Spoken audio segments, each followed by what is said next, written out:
የወሰነው በጣም ከባድ ነበር። ይሄን ሙሉ መስዋዕትነት የሚከፍሉት ለልዑል ብለው ነው እንጂ ለማንም ብለው አይደለም። ልዑልን እንደምታውቁ በስራው ታማኝ ነው፣ ጀግና ነው፣ ጎበዝ ነው፣ ወደ ኋላ አይልም፣ ሰርቶ ነው የሚያሰራው። ስለዚህ ያ ነገር ውስጣቸው ላይ ስላለ እነሱም ታማኝ ሆኖ ጀግና ሆኖ ነው ስራቸው የሚሰሩ ተነበረው።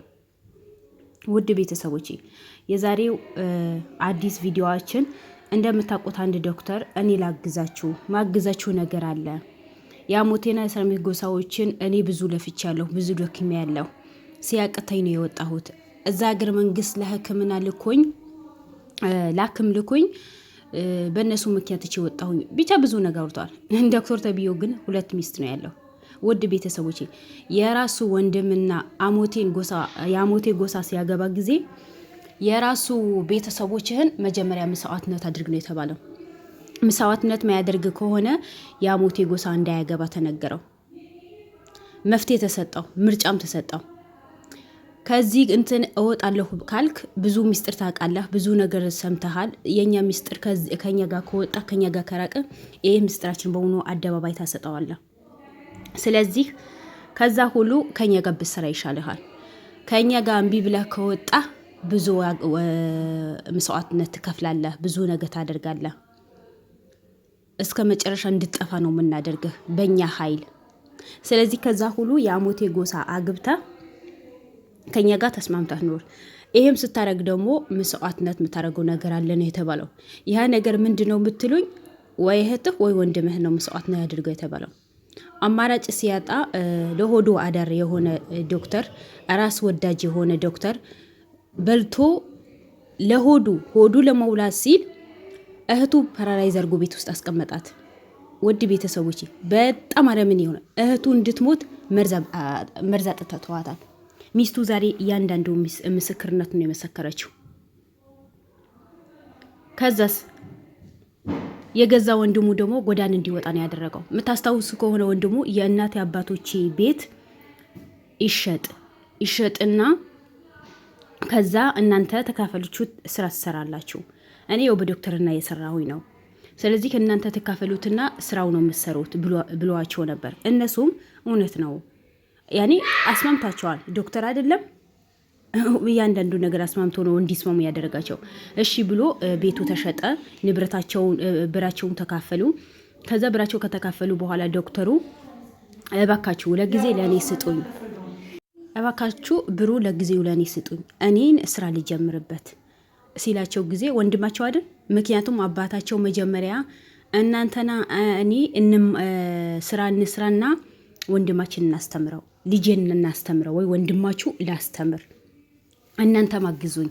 ከዛ በኋላ ደግሞ እሱ ስራ ሲጀምር እናንተም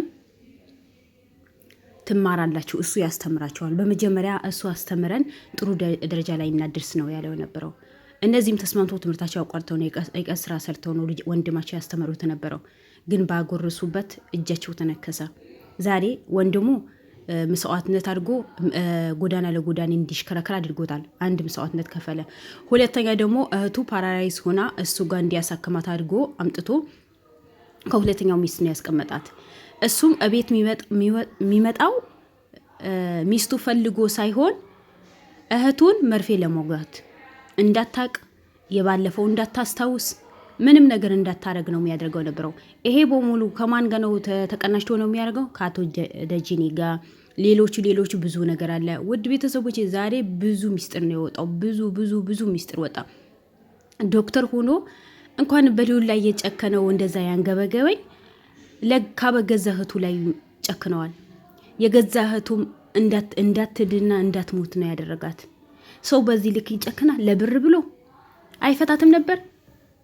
እህቱ ማለችው እኮ በሽተኛ ሆና አልጋ ስር የተቀመጠችዋ አባታችን አደራ ያለ በሽተኛ አድርጋ ሽባ አድርጋ ልታስቀምጠን ነው ወይ? አባታችን አደራ ያለ አደራህን ይሄን ነው ወይ?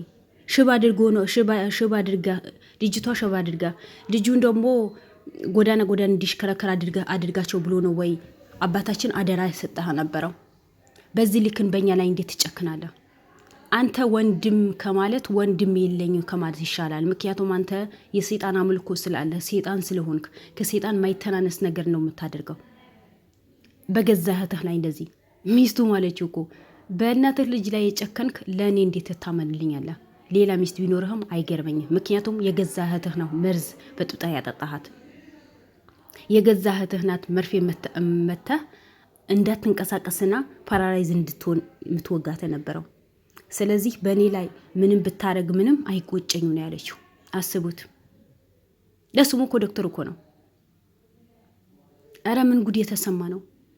በልዑል ምክንያት ስንት አይነት ሚስጥር ወጣ። ውድ ቤተሰቦች ስንት አይነት፣ በዛ ላይ ደግሞ ጫዋ እንደሆነ እኔ ላግዛችሁ፣ እኔ ዶክተር ነኝ፣ የባህል መድኃኒቶችን ሆነ ዘመናዊ መድኃኒቶችን አውቃለሁ።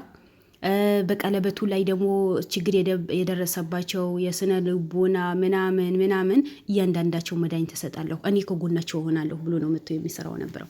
ግን እሱ ተልእኮ ስላለው ልዑልን ለማጥፋት ሌሎቹ ከልዑል ጋር የሚሰሩ ሰዎች ለማጥፋት ሆነ ብሎ ተልእኮ ስላለው ነው የመጣው ነበረው። ግን አልተሳካለትም። ምክንያቱም እርሚ በምንም ተአምር ወደ ልዑል አላስጠጋውም። እሱና እሱ ብቻ ይዞ ነው የሚጓዘው ነበረው። ይሄ ዶክተር ልዑልን ጋር ቢጠጋ ልዑልን አስማምቶ እኔ ልይልህ የመድኃኒት አሪፍ ነው ምናምን ብሎ ልዑልን ለማጥቃት ነው የመጣው ነበረው። ምክንያቱም ለገዛ እህቱ እያራራ የገዛ እህቱ ያላሰበ የልዑል ያስብለታል ማለት ኔቨር። በጣም ከባድ ነገር ነው። በጣም ከባድ ነገር ነው። ምን ላድርግ በህይወቴ እና መጀመሪያ ወንድምህና እህትህን ቤቱ ይሸጥ ስራ ጀምሩ ብላ ስታወያያቸው ጊዜ እንደዚህ ነገር ብለውኛል፣ ምን ላድርግ ብትላቸው አይሻልም ነበር? ለሰይጣን መስዋዕትነት ከማድረግ እድሜ ልክ ማይለቅ ጸጸት ውስጥ ከመግባት እንዲህ በዛ ላይ ደግሞ ወንድም ፍለጋ አንተ ፍለጋ ሲሄድ ጊዜ ስምህ ቀይራ እንደማትታወቅ አድርጋ በሌላ ሰው ምን እንደምትመልስ። ሁለተኛ ነው ወንድሙ እኮ ስራ ይሰራል እኮ ስራ ይሰራለትና አይሳካለትም። ስራ በሙሉ ይበላሽበታል። መጨረሻ ላይ የሚያደርገው ነገር ሲያጣ ነው አንድ ጎረቤት በረንዳ ላይ እንትን ብሎ ተጠግቶ የሚኖረው። ይህም ያደረገበት እሱ ነው። አስቡት። እሺ አሁን ወንድምየው በዚህ ልክ እኔ ወንድም የሚባል ነገር የለኝም ያለ ወንድምየው ይህን ያህል ግፍ ሲሰማ ምንድን ነው የሚለው? እህቱ እንኳን እዛ ጋር በሽተኛ ሆና እኮ እየየ ነው ያለችው፣ አለቀሰች። አስቡት።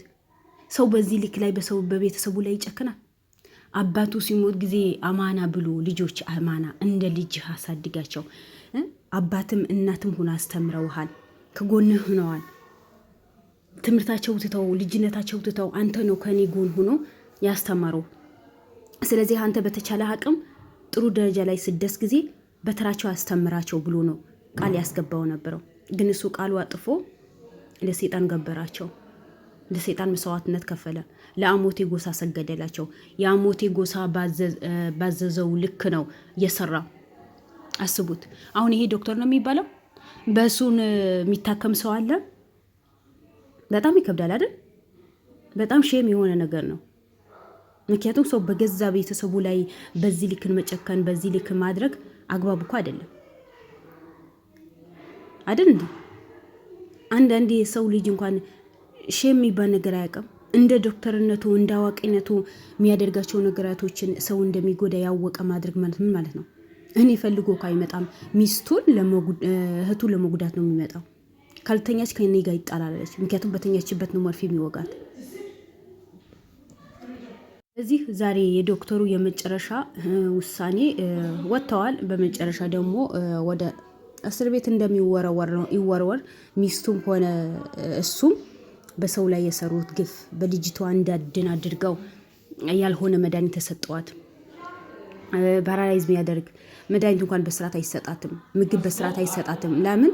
እንድትጎዳ ነው ያደረጓት። እንድትጎዳ ለምን? በህይወት ካለች ወይም ማጥፋት እሷም ካለች ከዚህ ሁሉ እንደዚህ ከምትሰቃየን ብትገለን አይሻልም ነው ወይ? ብንሞት አይሻልም ነው ወይ? ይሄ እኮ ከሞት አይተናነስም። በቁሜ እንድሰቃይ እኮ ያደረከኝ ነው ያለችው። እውነቷ እኮ ነው። ስለዚህ አንዳንዴ ለሆዳችሁ ብላችሁ የምትኖሩ ዶክተሮችን ይቅርባችሁ፣ ረፉ። እና ያው ወላሂ ልቦና ይስጣችሁ። ለቤት አዲስ ከሆናችሁ በድጋሚ ሰብስክራይብ አድርጉ። ባይ ባይ።